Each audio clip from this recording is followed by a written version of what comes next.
প্রিয় ভিউয়ার্স, আমি আপনাদেরকে এমন এক জায়গায় নিয়ে যাব এখন।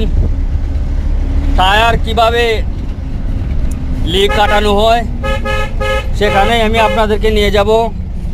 আর এই যে আপনারা মেশিনটা দেখছেন ভাই, যেভাবে টায়ারের লিকটা কাটছেন, এই মেশিনটা কিন্তু আমি দেখাবো আপনাদেরকে ধীরে ধীরে। উনি এখন লিকটা কাটতেছেন এখানে।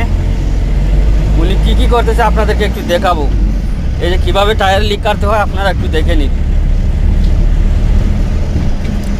যন্ত্রগুলো আপনাদেরকে দেখানোর চেষ্টা করছি।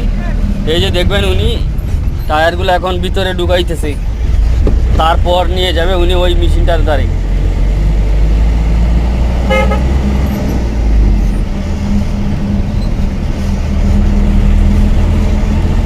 এই যে দেখেন কিভাবে উনি কাজটা করতেছে। এটা হচ্ছে সিলেট চণ্ডীপুর পড়ছে, যেখানে আমরা কাজ করেছিলাম টায়ারের। আপনারা অতি দ্রুত এই যে দেখেন কি মেশিন দিয়ে উনি নিজের হাত লাগানো লাগছে না, এই মেশিনেই আপনার টায়ারটা ওটো এখানে বসিয়ে দিয়েছে। কাজগুলো দেখেন। এই যে আমি মেশিনগুলো আপনাকে দেখাচ্ছি, যেটা আমাদের এটা কিন্তু এখন পর্যন্ত আমাদের সুনামগঞ্জ সদরে আসে নাই মনে হয়। এই মেশিনটা আমরা পাই নাই এখনও, সুনামগঞ্জের মেশিনটা এখনও আসে নাই। এখন ভাই পাম্প দিচ্ছে টায়ারটার মধ্যে।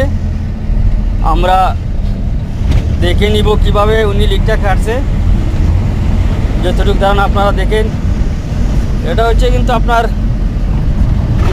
সিলেট চণ্ডীপুর, সেখানে আমরা এই লিকটা কাটার চেষ্টা করেছি। এই যে দেখেন মিটার দিয়ে উনি মাপছে লিকটা। খুব ভালো লেগেছে ওনার কাজগুলো, ব্যবহারটাও খুব ভালো, অত্যন্ত ভালো লোকটা। এই যে স্পিডের মেশিন।